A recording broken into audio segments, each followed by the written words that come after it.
ओम शांति। 28 फरवरी 2024। ईश्वरीय ज्ञान। आज की मुरली।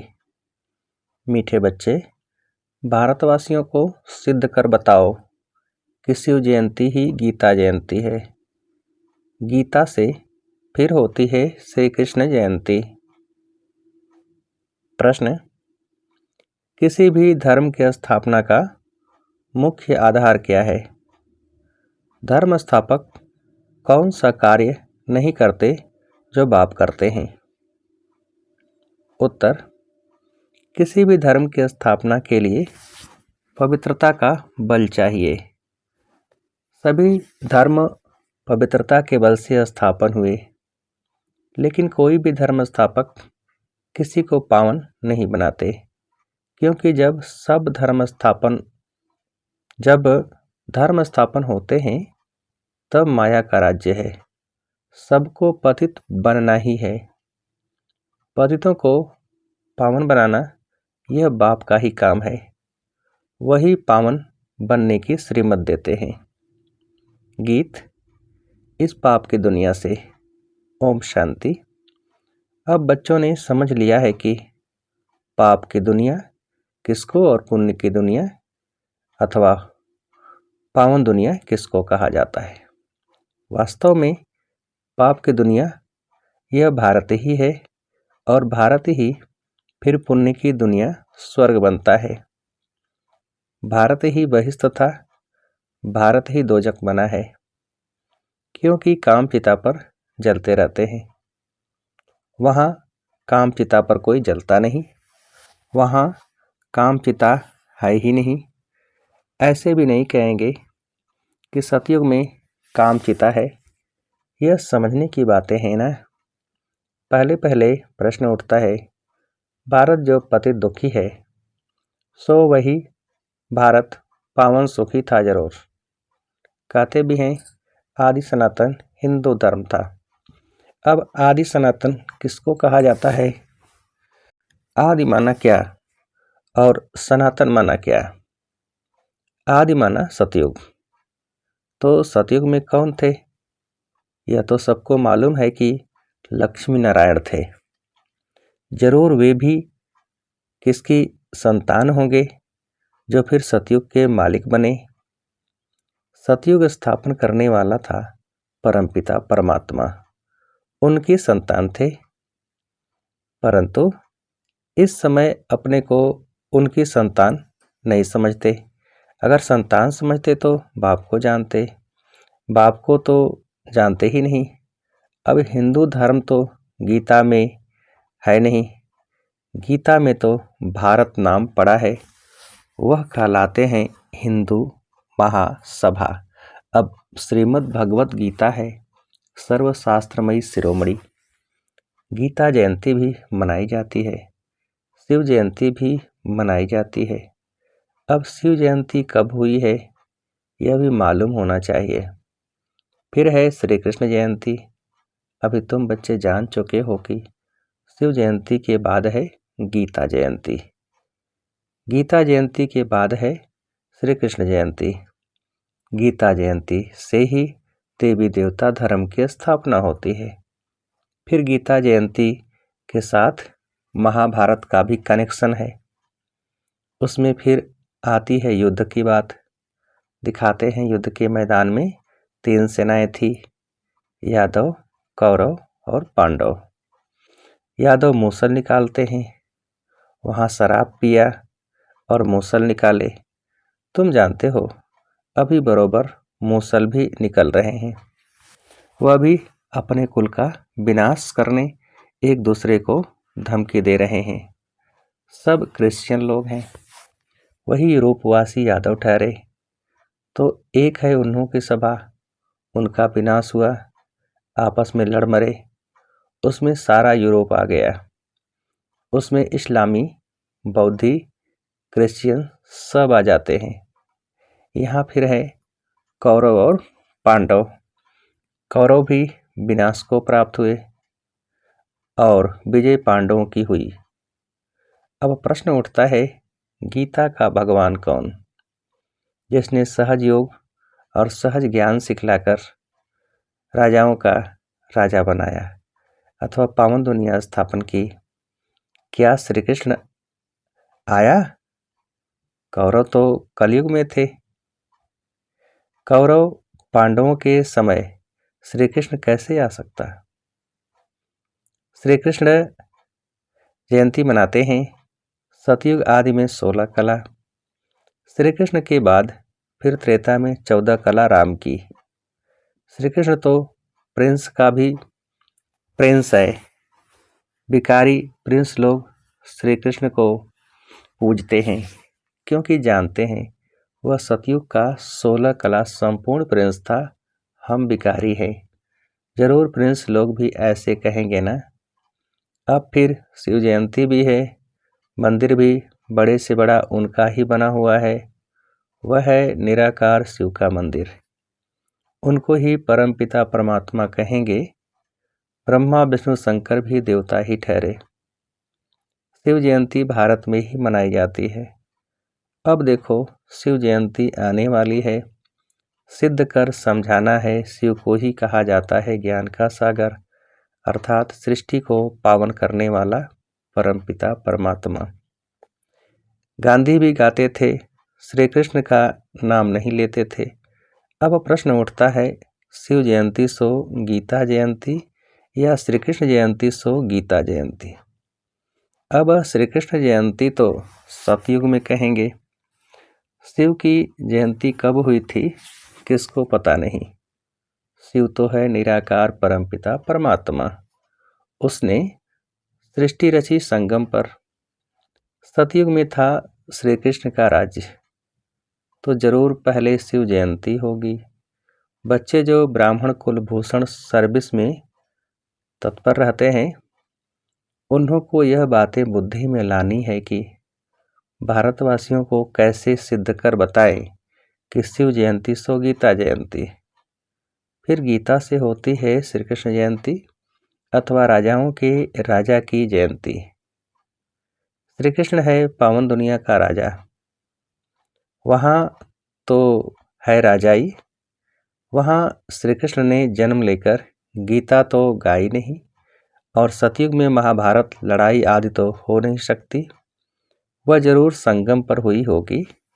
तुम बच्चों को अच्छी तरह इन बातों पर समझाना है। पांडव और कौरव सभा मशहूर है। पांडवपति दिखलाते हैं श्री कृष्ण को। समझते हैं उसने सहज ज्ञान और सहज राजयोग सिखलाया। अब वास्तव में लड़ाई की तो कोई बात ही नहीं।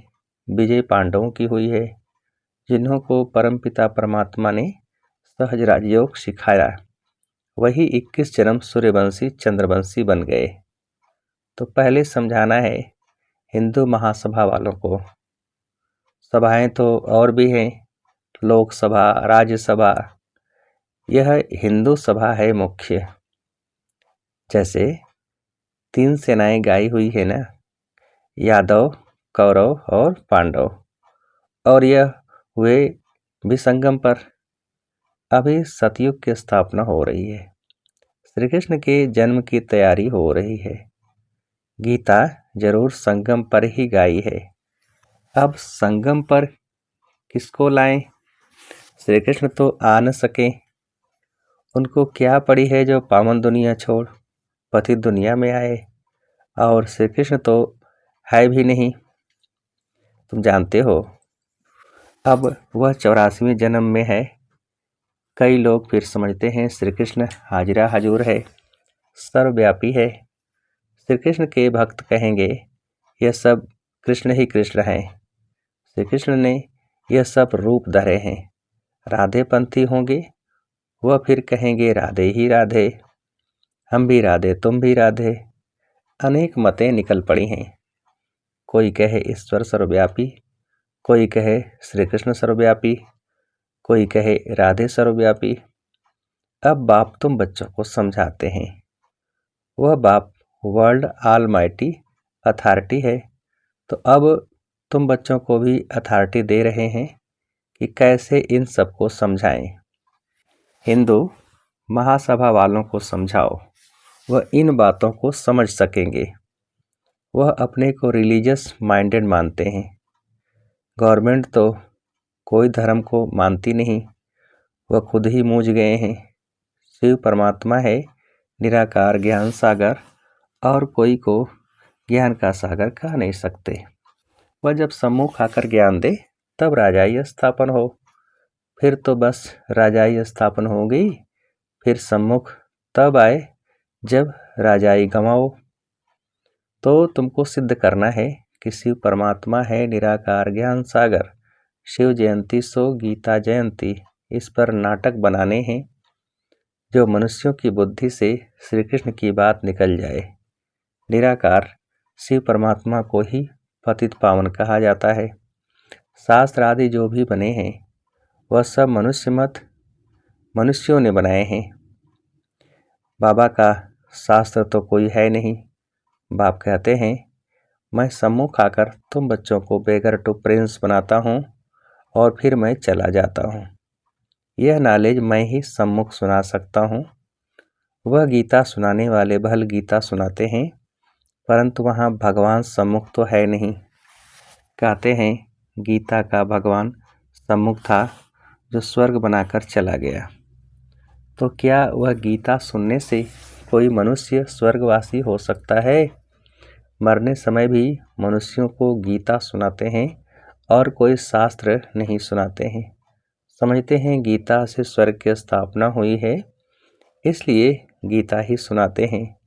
तो वह गीता एक होनी चाहिए ना। दूसरे धर्म सब पीछे आए हैं और कोई कह नहीं सकते तुम स्वर्गवासी बनेंगे। फिर मनुष्यों को पिलाते भी गंगा जल है, यमुना जल नहीं पिलाते। गंगा जल का ही महत्व है। बहुत वैष्णव लोग जाते हैं, मटके भरकर ले आते हैं, फिर उनमें से बूंद बूंद डालकर पीते रहते कि सब रोग मिट जाएं। वास्तव में है यह ज्ञान अमृत की धारा, जिससे 21 जन्म के दुख मिट जाते हैं। तुम चैतन्य ज्ञान गंगाओं में स्नान करने से मनुष्य स्वर्गवासी बन जाते हैं। तो जरूर पिछाड़ी में ज्ञान गंगाएं निकली होंगी। वह पानी की नदियां तो हैं ही हैं। ऐसे थोड़े ही कोई पानी पीने से देवता बन जाएंगे। यहाँ कोई थोड़ा ही ज्ञान सुनते हैं तो स्वर्ग के हकदार बन जाते हैं। यह है ज्ञान के सागर शिव बाबा की ज्ञान गंगाएं। ज्ञान सागर गीता ज्ञान दाता एक शिव है, श्री कृष्ण नहीं है। सतयुग में पतित कोई होता नहीं जिसको ज्ञान दे। ये सब बातें भगवान बैठ समझाते हैं। हे अर्जुन व हे संजय, नाम मशहूर हो गया है, लिखने में बहुत तीखा है, निमित्त बना हुआ है। शिव जयंती आती है तो उस पर बड़े बड़े अक्षरों में लिखना है। शिव हो गया निराकार, उनको ज्ञान सागर ब्लिसफुल कहा जाता है। श्री कृष्ण को नॉलेजफुल ब्लिसफुल नहीं कहेंगे। शिव परमात्मा ही नॉलेज देते हैं, रहम करते हैं। नॉलेज ही रहम है। मास्टर रहम कर पढ़ाते हैं तो बैरिस्टर इंजीनियर आदि बन जाते हैं। सतयुग में ब्लिस की दरकार नहीं। तो पहले सिद्ध करना है कि निराकार ज्ञान सागर शिव जयंती सो गीता जयंती व सतयुगी साकार श्री कृष्ण जयंती सो गीता जयंती। यह है तुम बच्चों को सिद्ध करना। तुम जानते हो जो भी पैगंबर आदि आते हैं वह पावन नहीं बनाते। द्वापर से माया का राज्य होने से सब पतित हो जाते हैं। फिर जब तंग होते हैं तो चाहते हैं हम जाएं। जो धर्म स्थापन करते हैं वही फिर वृद्धि को पाते हैं। पवित्रता के बल से धर्म स्थापन करते हैं, फिर अपवित्र बनना ही है। मुख्य हैं 4 धर्म, इनसे ही वृद्धि होती है, टाल टालियाँ निकलती हैं। शिव जयंती गीता जयंती सिद्ध होने से और सब शास्त्र उड़ जाएंगे, क्योंकि वह है मनुष्यों के बनाए हुए। वास्तव में भारत का शास्त्र एक ही गीता है। मोस्ट बिलीवेड बाप कितना सहज कर समझाते हैं। उनकी श्रेष्ठ श्रेष्ठ मत है। अब तुमको यह सिद्ध करना है कि निराकार ज्ञान सागर जयंती सो गीता जयंती या सतयुगी साकार श्री कृष्ण जयंती सो गीता जयंती। इनके लिए बड़ी कॉन्फ्रेंस बुलानी पड़े, यह बात सिद्ध हो जाए तो फिर सब पंडित तुमसे आकर यह लक्ष्य लेवें। शिव जयंती पर कुछ तो करना है ना। हिंदू महासभा वालों को समझाओ, उनकी बड़ी संस्था है। सतयुग में है आदि सनातन देवी देवता धर्म, बाकी सभा आदि कोई नहीं। सभाएं हैं संगम पर। पहले तो सिद्ध करना है कि वास्तव में आदि सनातन सभा है। यह ब्राह्मणों की, पांडवों की। पांडवों ने ही विजय पाई जो फिर स्वर्गवासी हुए। अब तो कोई आदि सनातन देवी देवताओं की सभा कह न सके। देवताओं की सभा नहीं कहेंगे, वह है सावरंटी। कल्प के संगम पर यह सभाएं थी। उनमें एक थी पांडव सभा, जिसको आदि सनातन ब्राह्मणों की सभा कहेंगे। यह कोई नहीं जानते। श्री कृष्ण के नाम से ब्राह्मण है नहीं, ब्राह्मणों की चोटी ब्रह्मा के नाम से है। ब्रह्मा के नाम से तुम ब्राह्मण सभा कहेंगे। यह बातें समझाने वाला भी बुद्धिमान चाहिए। इसमें ज्ञान की पराकाष्ठा चाहिए। निराकार शिव ही गीता ज्ञानदाता, दिव्य चक्षु विधाता है। यह सब धारण कर फिर कॉन्फ्रेंस बुलाते हैं। जो समझते हैं हम सिद्ध कर बता सकेंगे, उनको आपस में मिलना चाहिए। लड़ाई के मैदान में मेजर्स, कमांडर्स आदि की सभा होती है। यहाँ कमांडर महारथी को कहा जाता है। बाबा क्रिएटर डायरेक्टर हैं। स्वर्ग की रचना करते हैं, फिर डायरेक्शन देते हैं। महासभा बनाओ, फिर इस बात को उठाओ। गीता का भगवान सिद्ध होने से फिर सब समझेंगे कि उनसे योग लगाना चाहिए। बाबा कहते हैं, मैं गाइड बनकर आया हूँ, तुम उड़ने लायक तो बनो। माया ने पंख तोड़ डाले हैं। योग लगाने से तुम्हारी आत्मा पवित्र हो जाएगी और उड़ेंगे। अच्छा, मीठे मीठे से खेलते बच्चों प्रति माता पिता बाप दादा के याद कर गुड मॉर्निंग। रूहानी बाप की रूहानी बच्चों को नमस्ते। हम रूहानी बच्चों की रूहानी बाप को नमस्ते। धारणा के लिए मुख्य सार। पहली पॉइंट, ज्ञान अमृत धारा से सबको निरोगी व स्वर्गवासी बनाने की सेवा करनी है। मनुष्यों को देवता बनाना है, बाप समान मास्टर रहमदिल बनना है।